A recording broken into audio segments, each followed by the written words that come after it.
I can still hear the voices in my head, people telling me not to go. "It's too dangerous," they said. "You're crazy if you go there." Don't you know what's happening in the Philippines? These warnings came from friends, family, even strangers who assumed they knew more about a place they'd never been. They painted a picture of chaos, violence, and unrest, convincing me that stepping foot on Philippine soil would be nothing short of reckless. But what if they were wrong? What if there's another side to the Philippines, a side few ever see because they're too afraid to look beyond the headlines? I decided to take the leap, and what I found changed my life forever. Arriving in the Philippines, I was greeted not by the violence I'd been warned about, but by warmth, color, and an energy that hit me like a wave. The streets were alive with music, chatter, and the hum of daily life. The people were smiling, welcoming me with open arms. For a moment, I questioned everything I thought I knew. Could all those warnings, all the negative stories, have been exaggerated or misunderstood? In the Philippines, I discovered a culture that thrived on resilience and optimism, even in the face of challenges. The first few days were a blur of new experiences. I wandered through bustling markets, tasted exotic foods I had never even heard of, and learned about the country's rich history that stretched back centuries. In every town I visited, I found people who, despite their struggles, were incredibly proud of their heritage. I was invited into homes, treated like family, and shown a level of hospitality that was nothing short of humbling. This wasn't the country of danger and despair I had been warned about. It was a place of love, laughter, and life. It didn't take long for me to realize that the Philippines had an undeniable spirit, a force that kept people going no matter what. It was a spirit that could be found in the small islands of the Visayas, the mountains of Luzon, and the city streets of Manila.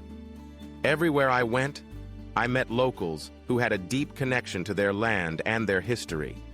They were proud of who they were, and they wanted to share that pride with the world. I couldn't help but wonder how many people, like me, had been misled by the headlines, by the stories that focused only on the negative aspects of life in the Philippines. Of course, there were challenges. It wasn't all sunshine and smiles. There were parts of the country that were still recovering from natural disasters. And yes, certain regions had their struggles with poverty and crime. But it was clear to me that those challenges didn't define the entire country. They were just part of the story, and every story has its ups and downs.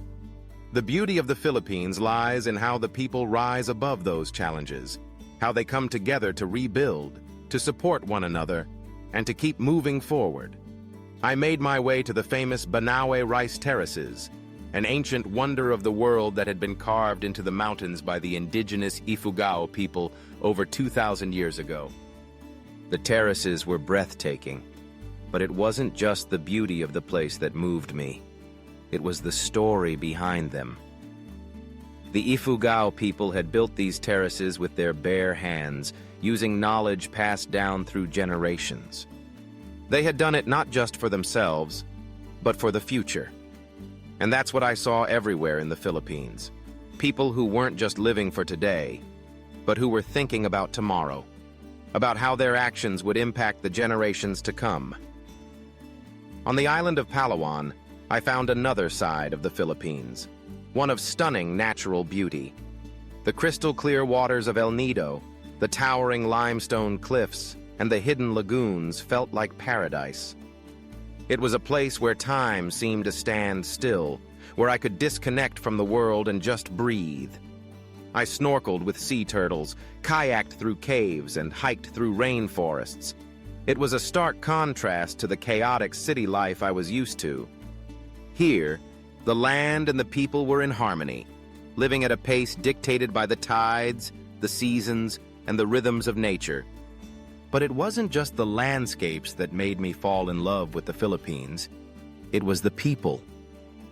In the small towns and villages, I met families who had nothing in terms of material wealth, but everything in terms of spirit. They had a warmth, that I hadn't experienced anywhere else in the world. Their joy was contagious. Even when life was hard, they found reasons to laugh, to dance, to celebrate. It was a reminder that happiness doesn't come from possessions or status. It comes from connection, from love, from shared experiences. As I traveled deeper into the heart of the Philippines, I encountered a country that had been misunderstood for so long. Yes, the Philippines had its problems. What country doesn't? But the narrative of violence and instability that had been drummed into my head was only part of the story. The truth was far more complex, far more beautiful than I could have imagined. The Philippines wasn't just a country of poverty and crime. It was a place of immense beauty, resilience, and hope. The Philippines had been painted as a place to avoid, a place to fear.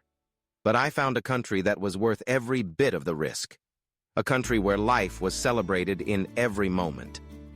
As I walked through Manila's streets, I saw people hustling and striving for a better life, not just for themselves, but for their families and their communities. I saw children playing in the streets, laughing and dreaming, unburdened by the weight of the world around them. I saw parents working multiple jobs, determined to give their children a better future. It was a country that had every reason to be defeated, yet it wasn't. It was alive with possibility. The Philippines was a place where beauty wasn't just in the landscapes, but in the people, in the culture, in the way they navigated life's challenges with grace. It was a place that had been maligned by those who didn't take the time to understand it. But I did. I took the time, and what I found was a country that was so much more than the headlines, so much more than the fear. So yes, I'm glad I didn't listen. I'm glad I didn't let the fear, the warnings, and the misconceptions dictate my decisions. Because if I had, I would have missed out on one of the most transformative experiences of my life. The Philippines didn't just change my perspective. It changed me. It taught me that the world isn't always as it seems. It reminded me that what we hear in the news doesn't always tell the full story. And it showed me that sometimes the places we're told to avoid are the ones that end up being the most rewarding. As I boarded my flight back home, I looked out the window, taking in the islands below me one last time. The Philippines had become a part of me. I knew I would return someday, but more importantly, I knew that my perception of the world had been forever altered. The Philippines had proven to me that there's always more than one side to a story, and the truth is often found in the places we least expect it. The voices that told me not to go were wrong. The Philippines wasn't a place to fear. It was a place to love, to learn from, and to cherish. Now, I share my story with others, hoping they'll hear it and understand that sometimes the greatest rewards come from stepping outside of your comfort zone, from challenging the preconceived notions that others may have about a place or a people. The Philippines, in all its beauty, complexity, and heart, taught me that there's always more to discover when you choose to listen with an open mind and an open heart. So, to anyone who's ever been told not to go, I say this. Sometimes the places you're told to avoid are exactly the places that will change your life. And I'm glad I didn't listen.